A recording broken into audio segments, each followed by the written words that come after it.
Deep in the frozen backcountry of Conklin, Alberta, a few workmen set about their jobs, conducting a remote geographical survey of the uninhabited Canadian wilderness. The long trek inland meant they'd gone a few days without seeing another human, and they were hundreds of miles from any logging camp, town, or machinery. Luckily, one of them had a video camera. At first, it was just a few clicks, crashes in the underbrush, perhaps some snow melting from a treetop and falling to the forest floor. But then, they heard it.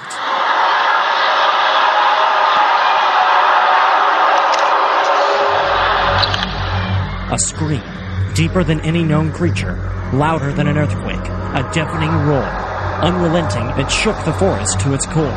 Again, another roar. Was it coming closer? Was it coming for them? Suddenly, as quickly as it came, it was gone. Birds began to chirp again. It was as though nothing had happened. Was it a seismic shift? An infernal machine built in secret?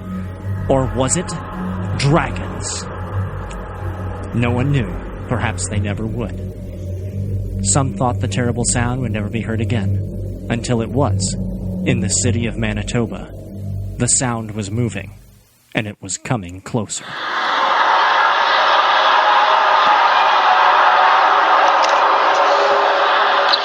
And then a fat kid just went, "Oh, it's just me, I just farted."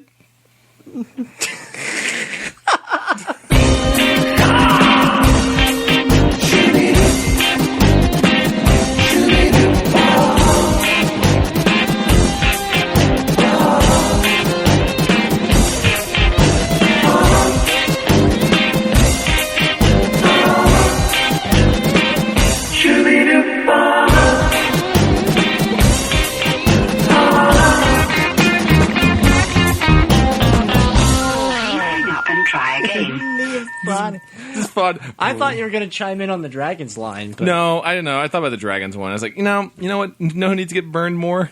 Fat little German kid. Fat little German Augustus Gloop in my mind. It could have been Augustus Gloop riding a dragon. Ooh, just coming through and eating all of the chocolate and just summoning himself through his farts. Hi, wait. All right. Welcome to Paranoia Shop. This is your one-stop shop for all things conspiracy, paranormal, and weird. To my right is my wonderful co-host, comedian, and minor YouTube celebrity, Mr. Chad Quant. How you doing? And also, since you're listening to this as a podcast, when Aaron says to your right, spatially just assume that I'm to the right of you as a listener. Just picture me over there, my specter. Yes. And to the left of my ghost spirit, as you're listening, is my good friend, noted archaeologist, time traveler, might be true. And master of all tidbits and knowledge that you never wish you knew.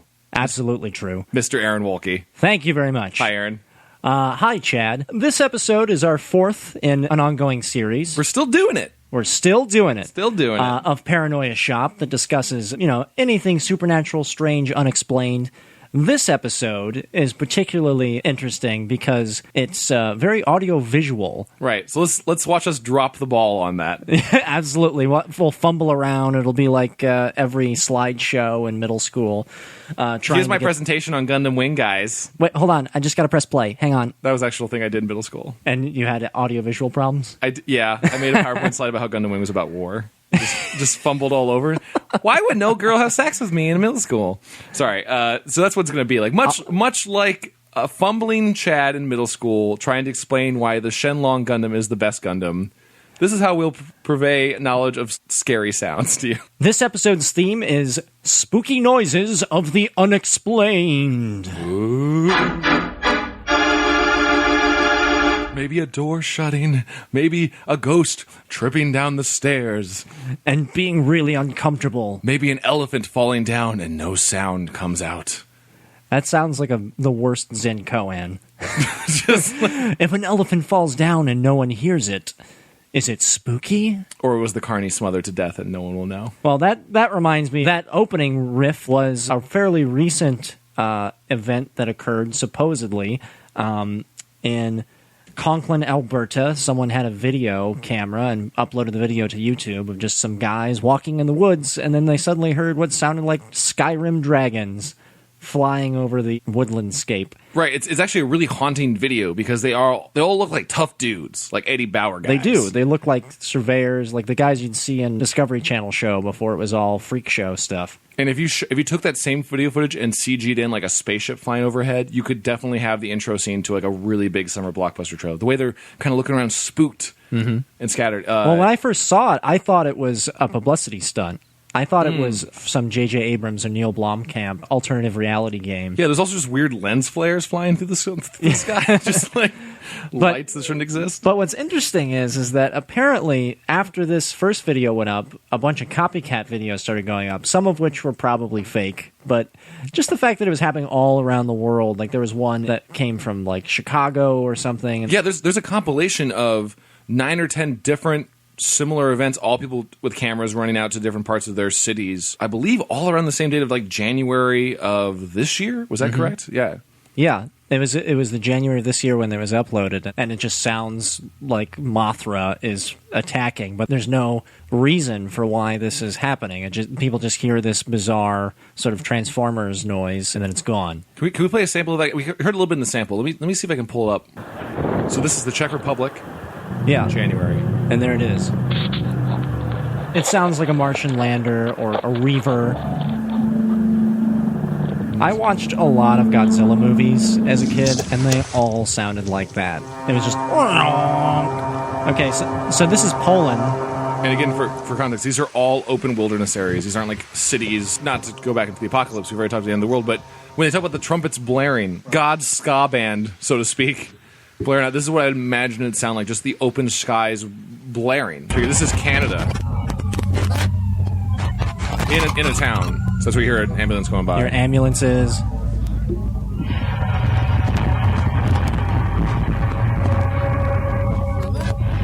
Straight up on a disaster movie. That's exactly what that is. That's definitely from a disaster movie. And everyone's running around looking confused. It's not just like people are just going about their day. No, just getting groceries.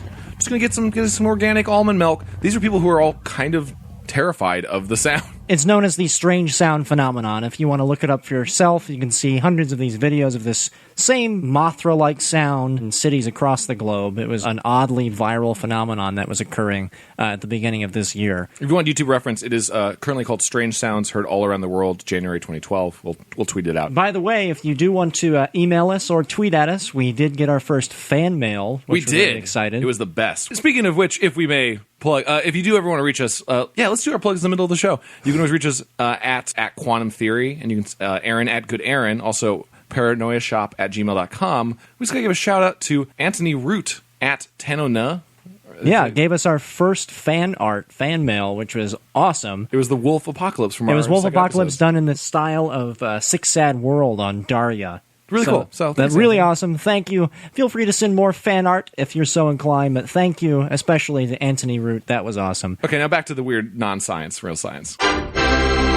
So yeah, spooky noises have a special place in any cryptozoologist's heart, because if a creature is yet to be discovered, usually all you have are these little things like footprints or pieces of unidentified hair. Or if you're lucky, you have weird audio, much like that weird audio we just played for you.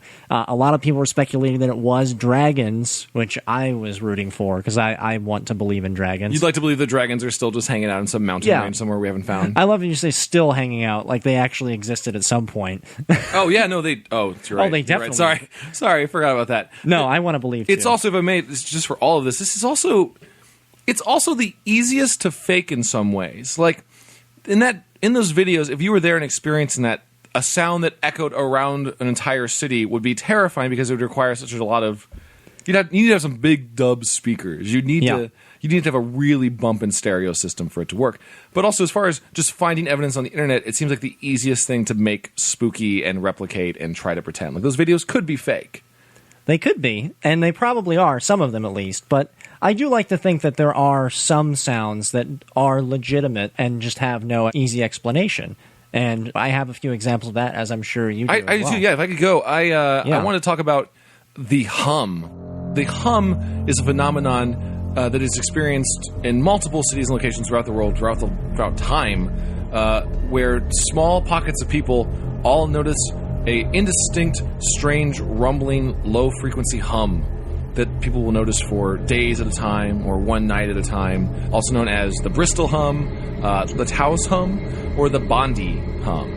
It's a really small group. I think the statistics said like only over 2% of the population could ever detect it whenever the Tao hum was happening in 1996, which was something I found very personal as someone who just kind of hears sounds a little like I've had a lot of head injuries in my young adulthood. So I always kind of like I'm just hearing things, and the most like tinnitus. Well, it could be tinnitus. It could be tinnitus. I refuse to believe I have tinnitus because I'm a young virile man. And you don't have syphilis? I don't have syphilis. Do I? I don't know. Well, I'm guessing. How do I find out?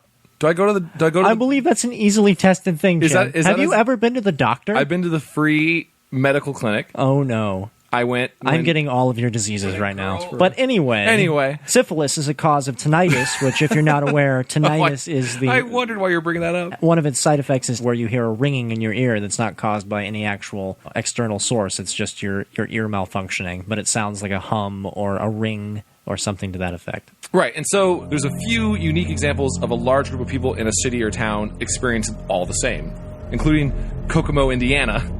Really? Kokomo, Indiana in 1999. Barely audible humming sound that people detect that drives some people crazy. It's like it starts as kind of a headache and then becomes persistent. It's like sound torture. It's like the same thing you do to terrorists where you just play a hum for over and over. Or rock music. When they played, didn't we interrogate there's some terrorists like Slayer or Metallica? There's some drug lord in the 80s. I can't remember his name. Right, yeah. So the idea that everyone's noticing the sound and there's no explainable sound for what it is. It's kind of described as leaving the engine running in a car next door, where you kind of just hear that constant, steady motoring. There's no known cause for it. No. The Kokomo, Indiana one, actually, that was one where they believe they found the answer, where there was a dryer and a like transformer next to each other that were like creating this weird hum. As soon as they shut that off, a lot of people noticed they weren't hearing it anymore. Oh, really? So the dryer and the transformer together are creating a huge electromagnetic field. They didn't even seem to have an answer for that. They're just like, oh yeah, when we turned these two things off, a lot of people didn't hear it anymore. But there's still people who insisted they were hearing it. So it wasn't even the best fix. So maybe it was a psychological thing. You think like a mass hallucination. Here's the problem is for the hum for other people is it sounds different to everyone too. Oh, really? Obviously, the same way you would have a person who draws the sketches of murderers. A sketch artist. Sketch artist. The same way you'd have a sketch artist try to draw whatever you're describing. There have been examples where people who've experienced the hum, audio engineers would try to recreate the hum and then play it back to them until they found out what it sounded like. Mm-hmm. And there was never a correlation between all of the hums that they picked. Interesting. So they're all being interpreted, or at least people they're bad at remembering it. There's no, like, it all hitting the exact same megahertz or anything like that. So this is a sample from a site called Skeptoid that tried to give an example of the low frequency. Oh, wow. It's kind of pleasing, really. It really just sounds like an engine running somewhere. It seems it comes back to like a jetliner when you're on It's like a jetliner, or it kind of reminds me of when you're driving the highway and someone has one window open. And I should also mention, this is one from a Dr. Tom Moore in New Zealand who had done research on the hum. This one was called the Auckland hum and had collected an actual audio recording. That was supposed to be his actual recording. No one ever has a good sample of the hum that everyone's hearing. It's not like it goes on for 3 or 4 days, everyone hears it. Why isn't someone recording it? It's just fits and spurts of humming. And so there's also the idea that people might just be imagining it. Like it might be a psychological disease where as long as someone suggests something like, hey, do you hear that? And someone goes like, oh yeah, kind of hear that, and it just kind of spreads. So it may actually be a power of suggestion, mass hallucination type thing. You could at least make that argument. Let me mention this breakdown of what happened with the Kokomo, Indiana example of this. Okay. The city of Kokomo, Indiana hired a firm, Ascentech Incorporated, to find the source of the Kokomo hum and suggest solutions. The lead investigator, James P. Cohen, did find 2 sources of industrial noise that were likely candidates.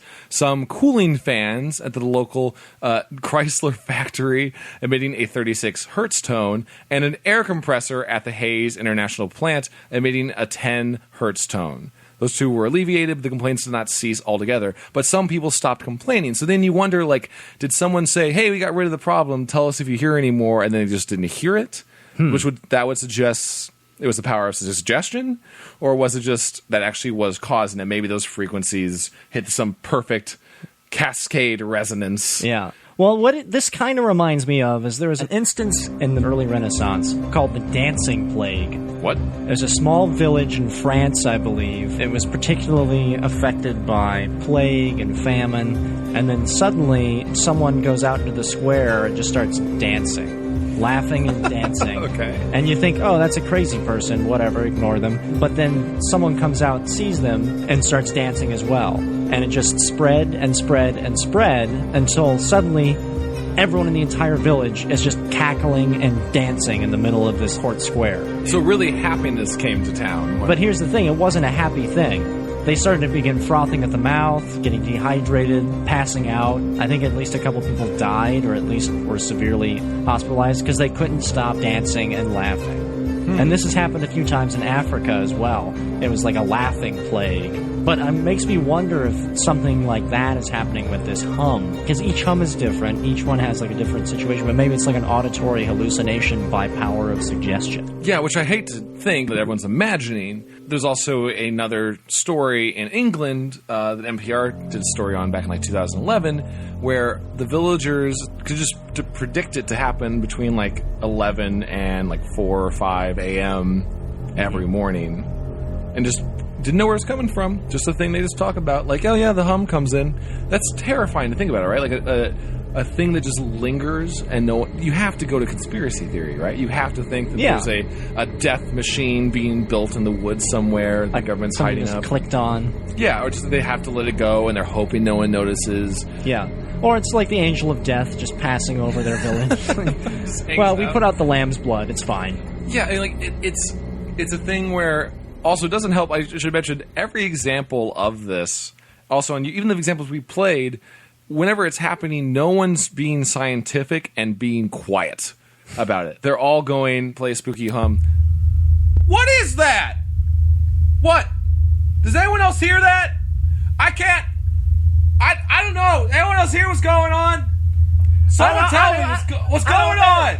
I don't know. I hope. You hear that hum? I hope that someone else can hear this. I'm recording this for later. But hey! I know one's giving a good enough sample of this. That's every single time.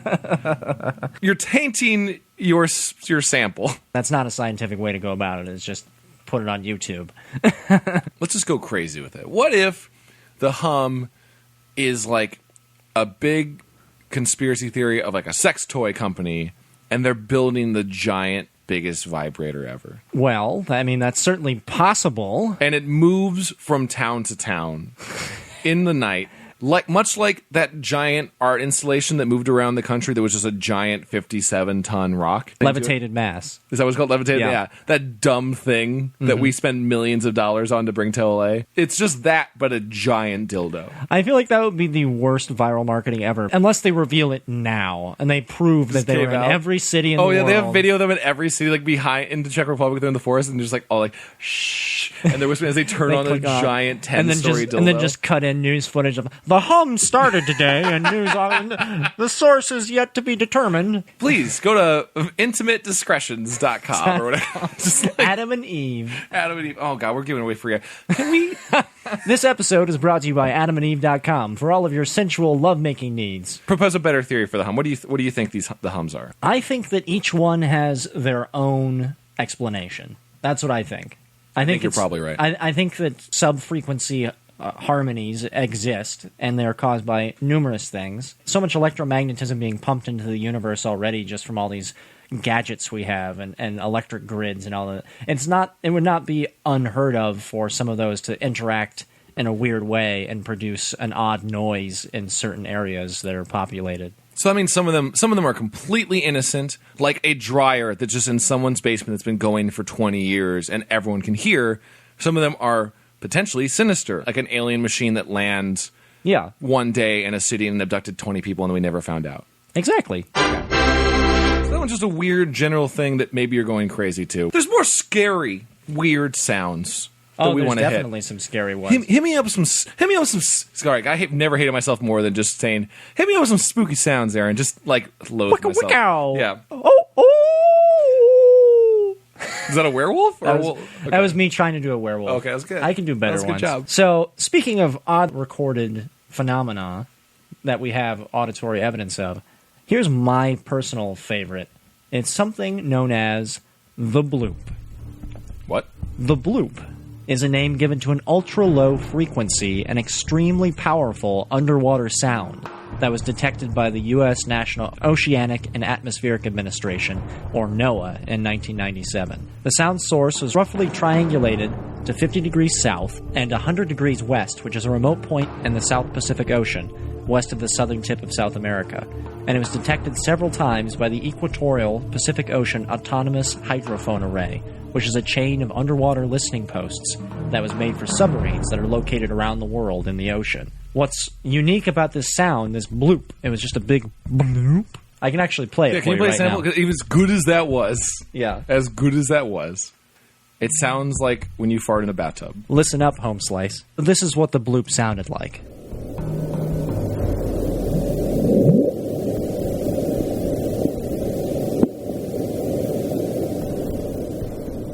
Was that it? That was it. Wait, that was that one time? That little bloop. That was one time. And then there's a couple little blup, blup. That's whatever, right? It's just a little bloop. That was it, the one time it happened? Here's what makes it strange. Is that bloop, that little bloop you heard, was loud enough to be heard across the entire ocean. Oh.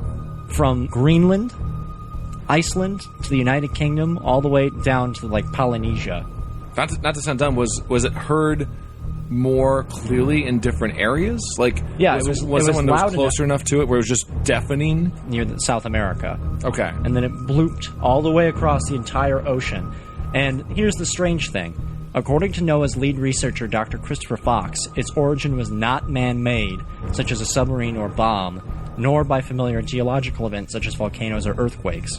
It was originally thought to be caused by ice quakes and large icebergs, but further analysis by Dr. Fox led him to the conclusion that the rapid variation in frequency was similar to that of sounds known to be made by marine beasts, or living creatures. Ooh. There's one crucial difference, however. It does not resemble that of any living creature, because it was both different from known sounds, and also because it was several times louder than the loudest recorded animal, the blue whale. All right, I get the volume thing, right? I get the volume that it might be too loud, but that does sound like any time taking a bathtub with your brother, and your brother just like cuts one in the bathtub. You hear that exact boop. Just the idea that it's a giant creature unknown to science that's swimming around in the ocean depths. 70% of our planet is covered in water, unexplored territory. And that's the scary thing, is that's the only time it's made that sound, as if that's the only time it's had to make like a breath of air. Ah, but it's not. What? Since this thing has awoken in 1997, there's been a few other recordings that are equally disturbing, if not Aaron, more so. you're getting my spook hair is all standing up. In 1999, off the coast of Antarctica, they recorded a sound known only as Julia. Okay.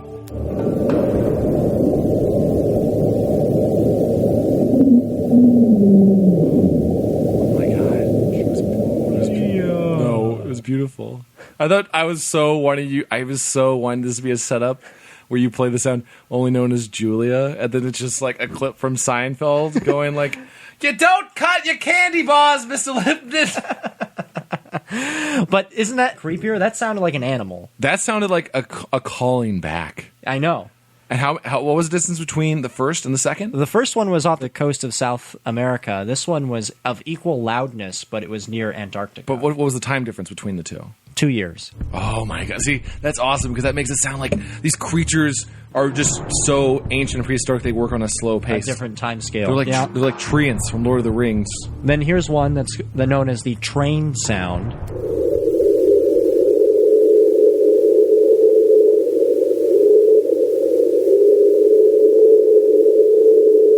I get it. Choo choo, all aboard the scary train. Underwater ghost train. Underwater ghost train, Aaron. It's coming for you.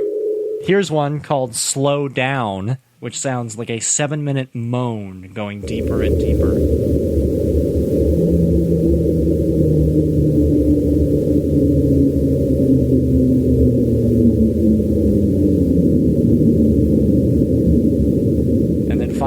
Probably the creepiest one I listened to is called Upsweep. This is a regular thing that now happens now.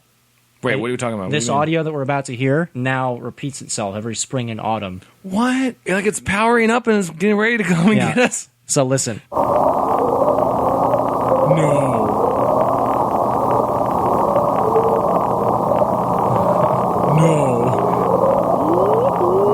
That is a spaceship powering up and like going through red alert training. I think that it is an entire colony of these creatures that are waking up and going through like a mating cycle, filling our oceans. They're doing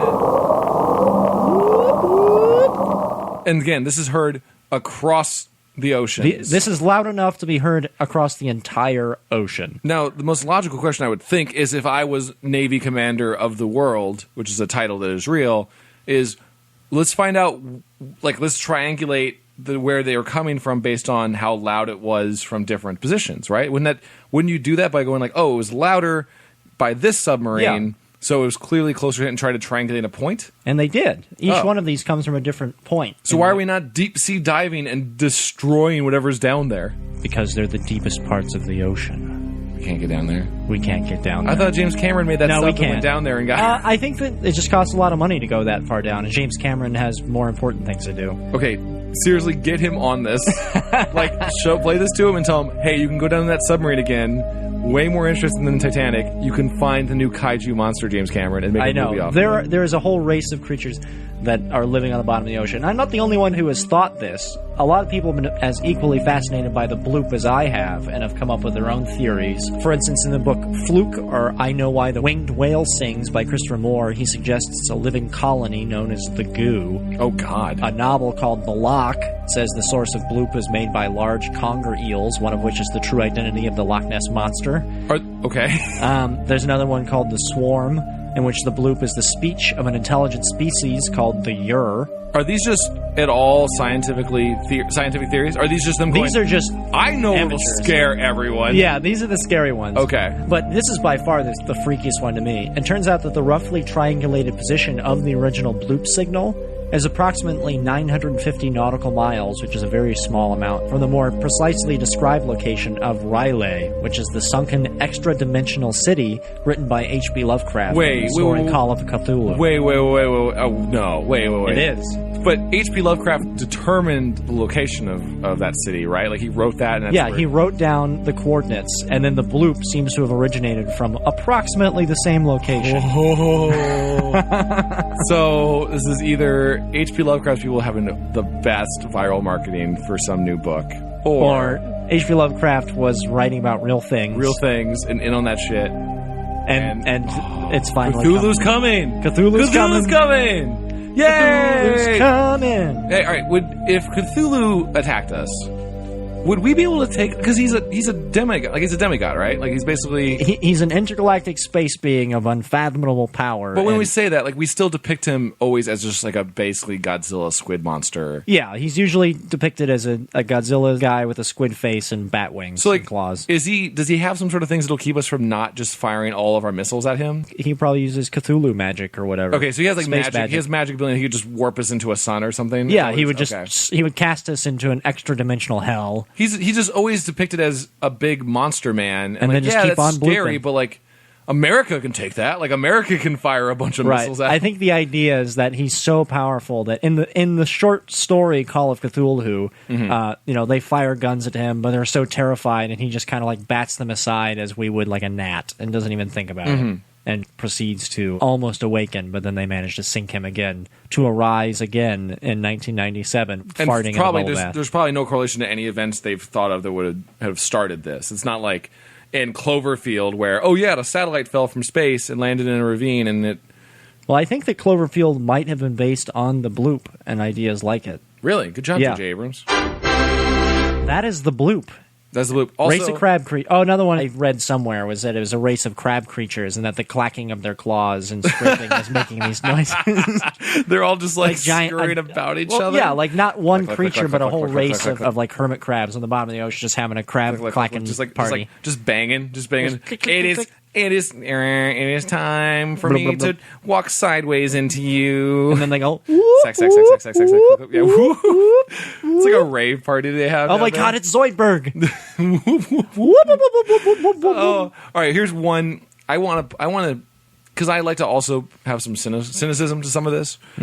It's also potential, like one of them, like the bloop.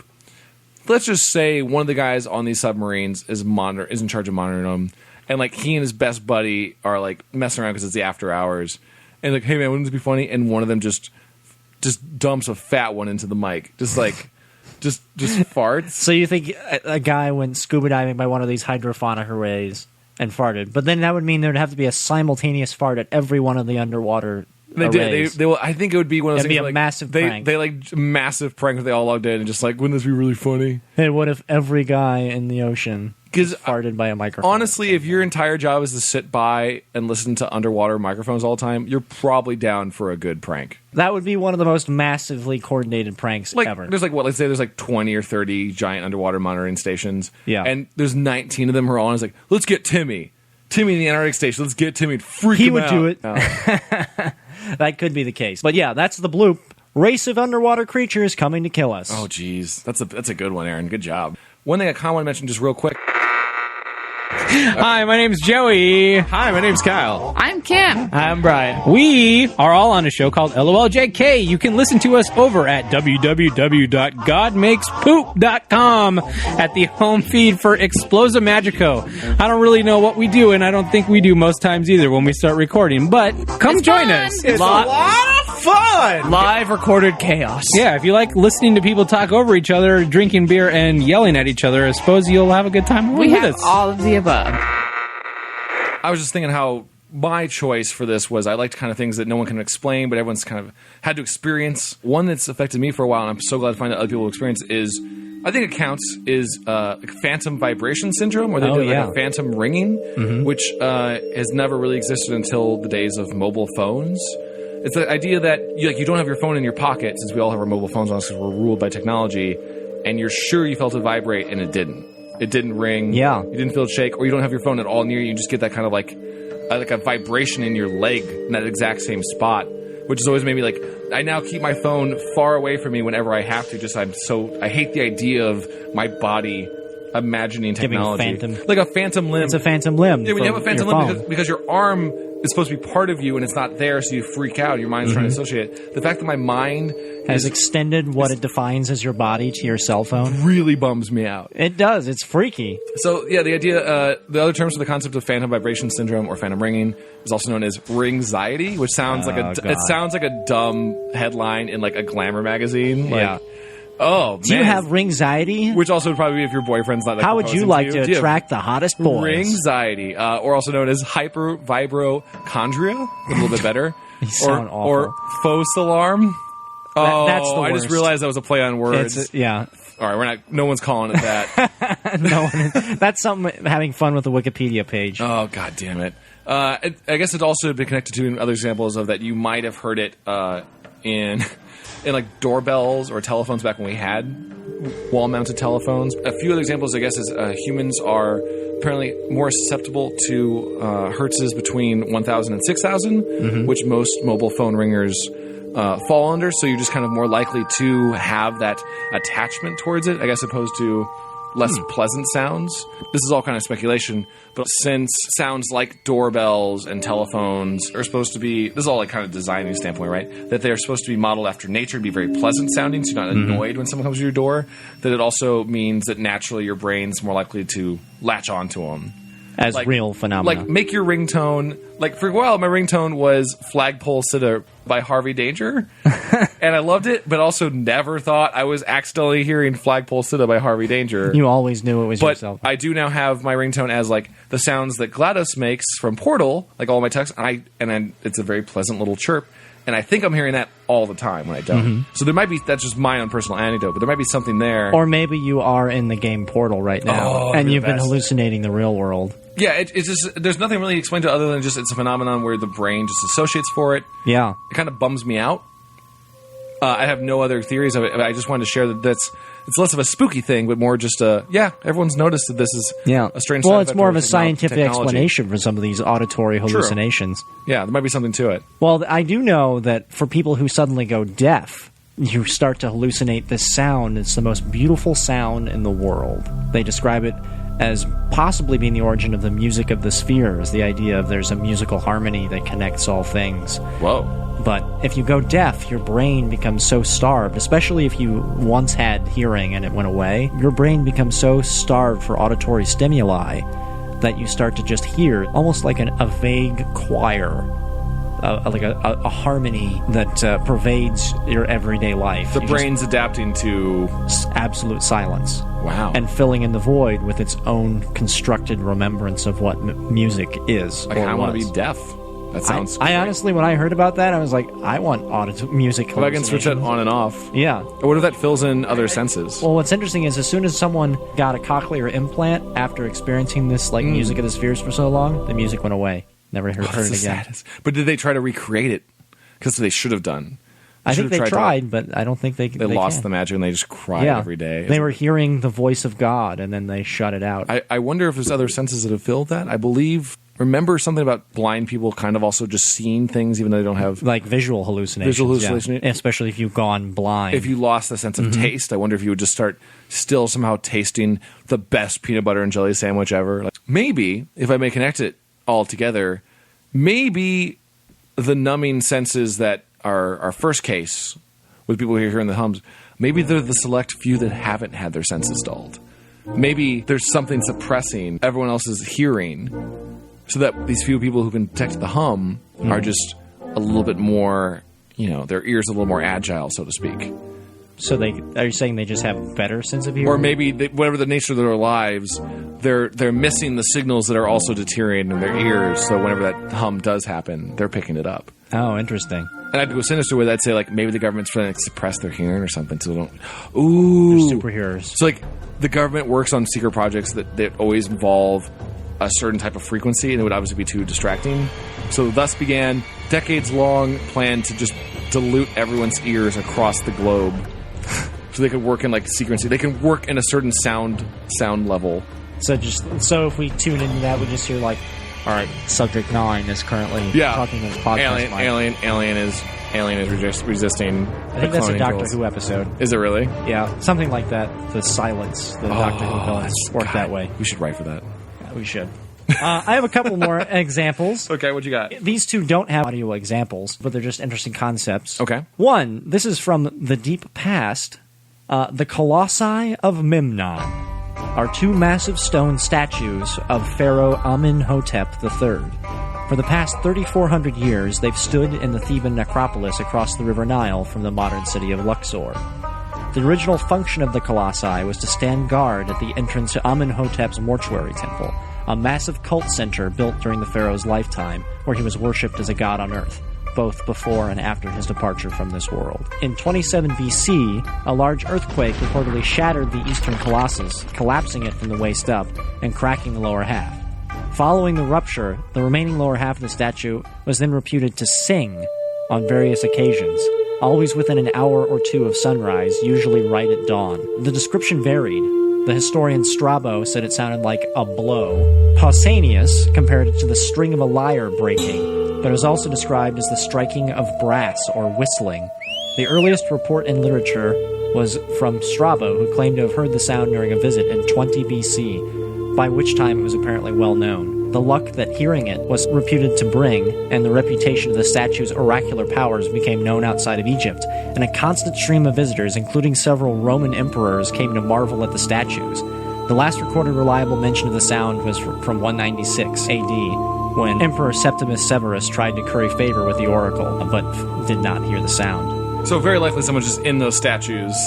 Could have been. Just making sounds. It apparently stopped, and Strabo said he couldn't figure out if the sound was coming from the statue itself or from people around it. But it's been posited that maybe there actually was a noise coming from the statue, and it was caused by the rising temperatures and the evaporation of dew inside the rock that it was made of, causing whistles to shoot out. Also, the downside is, in those days, everyone thought snakes were medicine, so their entire idea of science is very hard to track. That's true. Right? Like, someone just tripped and, like, banged against it and then, like, didn't see it. They're like, oh, this mysterious sound from this god oracle. Clearly, this has ghosts in it. Yeah, let's throw these ghost rocks at the statue and see what happens. And that was like their scientific theory. So I thought that was kind of funny. Ancient Egypt ghost whistling. Yeah, spooking themselves out. Then there's the wow signal, which is pretty interesting. Okay. This is not sound in the traditional sense, but rather just kind of like a beam of information. And not the podcast about World of Warcraft. No, not Welcome to Wow Signal, telling you about the hot raids you're going to fall. No. Is Molten Core still hot,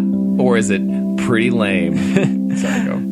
The wow signal was a strong narrowband radio signal detected by Jerry R. Ehrman on August 15th, 1977, while he was working on the SETI project at the Big Ear Radio Telescope of Ohio State University.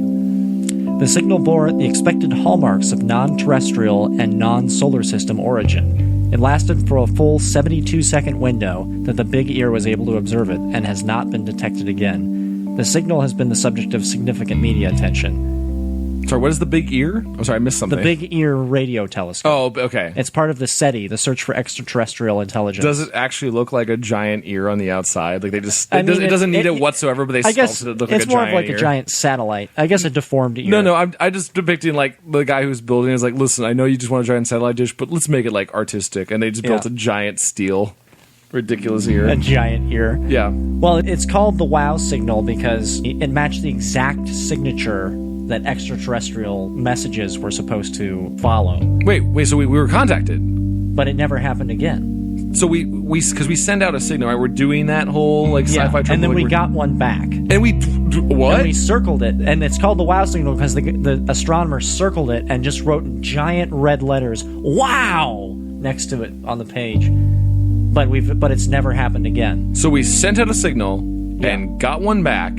And we're not all constantly preparing for an alien landing. Well, we tried to replicate it, and science requires replication, and it's not been replicated yet. Well, we wouldn't be replicated unless we got another one sent back to us, right? That's how it bounced. Yeah. Okay. The signal was expected to appear 3 minutes apart in each of the SETI arrays, but it didn't happen. He looked for months afterward to no success. And then in 1987 and 1989, the Oak Ridge Observatory tried to observe the same area, didn't detect it.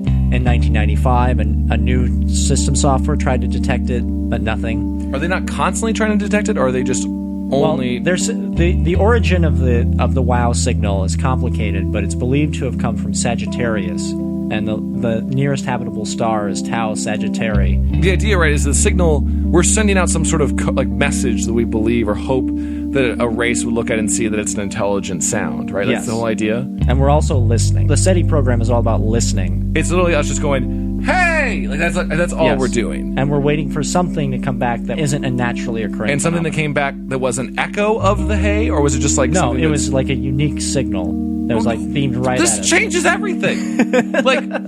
This should be constantly talked about. It was. Astronomers from around the world are expressing excitement about a radio signal coming from deep space. But then we haven't heard it since, so what are we supposed to do with that? Are we sending out more? Of course. We're sending out signals constantly. Yes. Are we sending out the signal that they sent us? Because that would be the next step of this. We did, in fact, send back a signal, but, okay, this sucks, actually. But are we sending the signal that they sent? Not the signal they sent us. Oh, instead, we messed up. Instead, we sent back a compilation of 20,000 tweets from celebrities. No, we did not. We did. No, we didn't. Give me that fucking paper. Give me that paper. God damn it. No. What? Yep. Wait, 20,000 tweets from celebrities? Yes. I'm not making that up. Noted people in our field. Not like Neil deGrasse Tyson. We sent Kim Kardashian tweets. Kim Kardashian put a video hey, wow, signal, what's up? What's up? And we sent that out. We sent that. No, why? What is the rationale behind that? I don't know. I understand if you want to do a culmination of culture. Also, how do you send out tweets as a signal? Is it the recordings of them? It was like a massively compressed burst of data along with instructions on how to decode it so they could see the tweets of and they thought that was a good representation of our culture. No! I'm so mad. I'm so mad that we just sent them away. Is there a list of who was included in these tweets? I'm sure there is somewhere. Oh, we are fucking finding that. God damn it. A project directed by the National Geographic Channel and Exhibo Observatory beamed a package of digital information out to the heavens on Wednesday containing Twitter messages from the public submitted via the hashtag chasing UFOs. That's going to offend them. Yeah. As well as videos from celebrities such as Stephen Colbert, Jorge Garcia, from Lost, and Layla Lopez, the 2011 Miss Universe. That is the summation of human culture. All right, so we finally nominated Miss Universe. Actually, had a point of she is now our ambassador to the actual to universe. the cosmos. She is Miss Universe. Stephen Colbert's great. He tweeted, "Greetings, intelligent alien life forms. I am Stephen Colbert, and I come to you with an important message on behalf of all the peoples of the Earth. We are not delicious. In fact, we're kind of gamey, and we get stuck in your teeth. It's really embarrassing at a job interview. If you want something good to munch on, go to the nearby Crab Nebula and bring a bib. Seriously, all you can eat." Which is funny to us, but that also... Should we not do that type of humor when we're actually... And obviously, it means Stephen Colbert is not taking it seriously. Right. But what if that's actually taken as some sort of... Like a they don't, warning, like a threat? Well, just that like their idea of comedy is non-existent or something. Like they're just going to take that as some sort of the idea of comedy message. isn't even consistent across the Earth. Right, yeah. So that might not have been a good idea. Right. But the fact that celebrity... oh, God. Just, I'm so mad. Even the public, we should not be sending... our contact with other civilizations even should not be led to let's just put everyone's stuff in a big time capsule and throw it in. It really needs to be a select group of the best reach forward on behalf of us. But, oh my God. Maybe Stephen Fry. Maybe you give Stephen Fry a chance to be charming because he could charm the pants off any alien. He's just so lovable. Oh, I'm so mad, Aaron. Yeah, it kind of made me a little bit angry when I read that part. But, also, if it's any consolation, the WoW signal's never been repeated. So because we scared them away, or it was a scientific fluke. Because the aliens that got it back got our signal when it's they'll spend 10 of our years decoding it, right? Because they have to learn how to if we got an alien signal like that, we would have scientists just trying to figure out what this idea of data. Well, we did. We got the WoW signal. Right, we don't know what to do. We still don't know what to do with it. So they're probably getting our signal. Let's say they are advanced enough to there's something here. We can try to kind of decode and work our way through it. We're just sending nonsense to them. They work it all out, and the first thing they get is Jorge Garcia's, "Man, I can't believe the size of this burger" Instagram tweet. Just picture of the burger. Hashtag burger challenge. Hashtag burger challenge. And there's oh, well, that one's a dead one. And there's they have a giant chart on the wall of all possible places they might make contact with. They're farther ahead on the game than we are. And they just cross Earth off. Nope, not going there. They put a big red X through it, and no one will ever make contact with us ever again. We blew it. You blew it, National Geographic. Well, here's my theory on why we've never heard back. Okay. Since we just sent that out, that's not a good explanation. But it could have been a scientific fluke. It could have just been random radiation particles in the universe coming together in a 1 in a billion scenario that makes it seem like it's intelligent communication. Or maybe, just maybe, it was a farewell message. Oh, wow. A distant civilization on the verge of self-destruction, detecting a fledgling colony of life circling a small yellow sun. Moments before their demise, they send a message of hope with their last reserves of strength. That message: you are not alone. Oh my God, that's beautiful, Aaron. All right, let's start with this. Let's say Earth is collapsing. Yeah. Right? We decide to send out not even a Hail Mary, just we seem to do that same idea. Someone would do that, right? Some group, if we had time to plan, someone would send out a message. Mm-hmm. What do we send out? I think we should send out a baby so he can be Superman. It has to be a sound signal. I think we send Fergilicious. Just the blast of Fergilicious. We just blast Fergilicious echoing across space throughout time. What about Big Pun's Still Not a Player? I would probably choose I'm Blue. By Eiffel 65. By Eiffel 65. I'm blue. I think that's the best chance of aliens actually did, because they were in the music video for that, so it'd be appropriate. All right. Well, I've got a couple other very quick ones. I can't even process any more stories. I'm so mad at that Twitter thing. Well, this might help you. What do you have? An article by Greg Long for Northwest Mysteries reports on a strange sound seemingly come from underground in the south central region of the state of Washington. Those who have heard the mysterious machine-like sounds, including loggers, liken the noise to several large turbines starting up and running underneath the earth. Similar noises have been reported in England, Italy, Colorado, Texas, Puerto Rico, New Jersey, California, and other states. Among these accounts are what sounded like underground drilling and construction work, motor-like sounds or generators deep inside the crust. That's not good. Yep. That's a big no-no. So that might be Mole Men. That's Mole Men for sure. But if it is Mole Men, My question is, how do they have room if there's also the sounds of hell coming from beneath the earth? Is that your segue into your other one? Yeah. Speaking of weird underground sounds, have scientists actually recorded the sounds of people suffering in hell? No, they haven't. This sound file comes from Art Bell's website, which was submitted by one of his listeners. Apparently there was a report in a Finnish newspaper, Amin reporting Not a reliable publication. reporting some Soviet drillers who had been set to work in the 80s shortly before the collapse of the Soviet Union. Russia is weird. That's something they heard down there. Quote, "As a communist, I don't believe in heaven or the Bible, but as a scientist, I now believe in hell," said Dr. Azakov. And here's what they heard. That's some Hellboy level shit.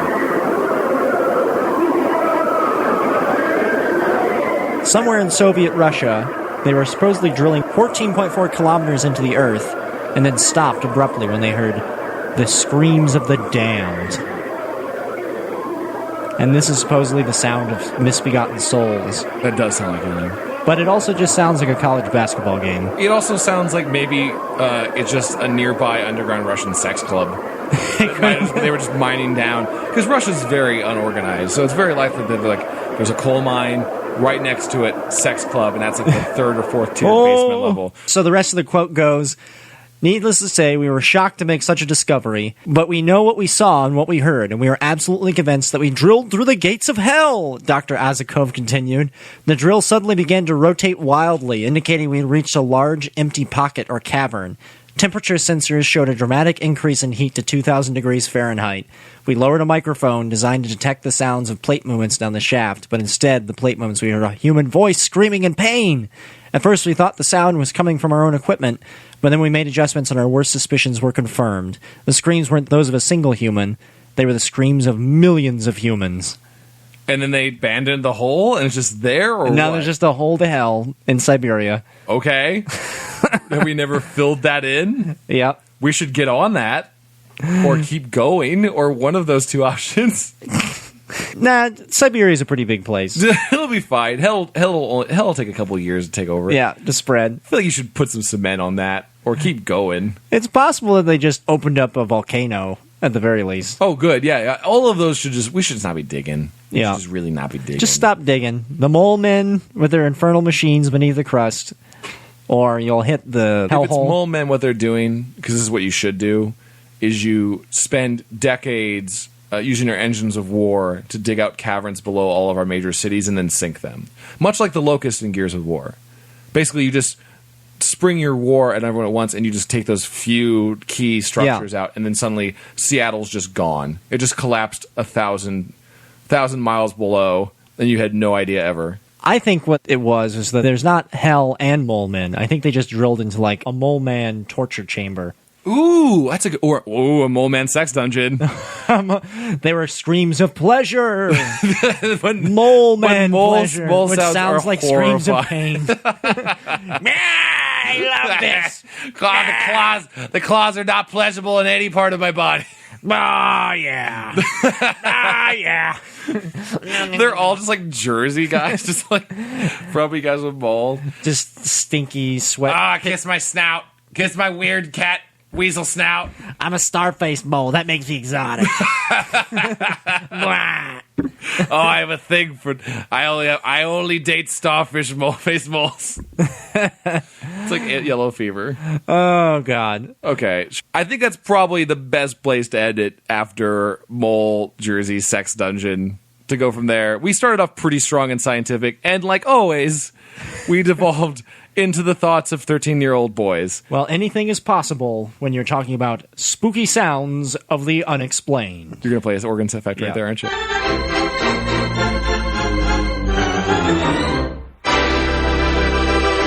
If there's any sounds we missed that you might know about, please send it our way. We'd love to actually do an addendum and cover more stuff if we missed it.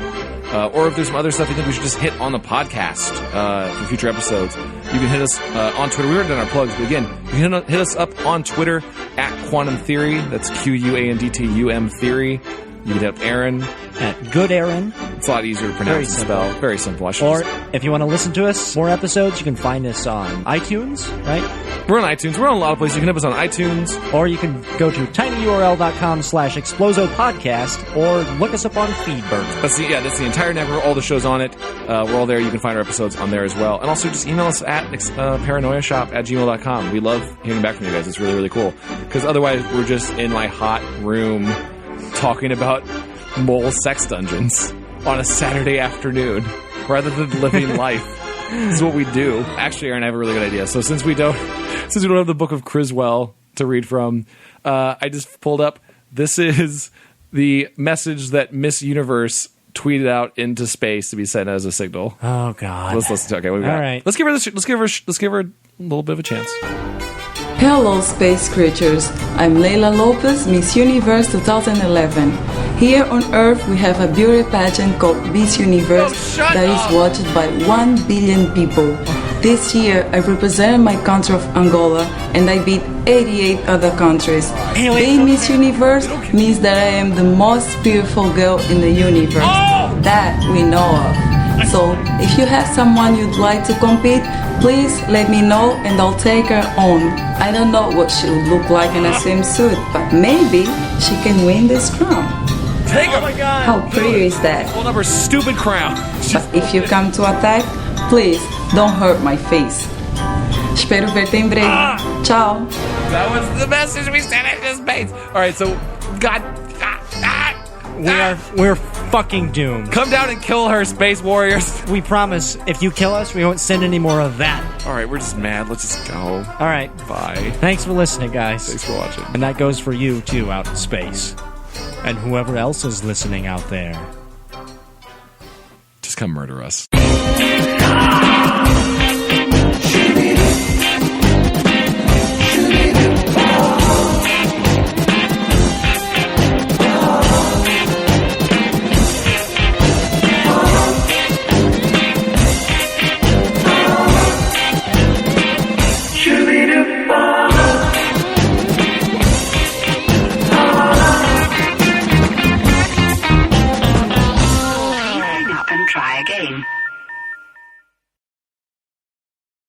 This has been an Explosomagico podcast production. For more information, please visit explosamagico.com.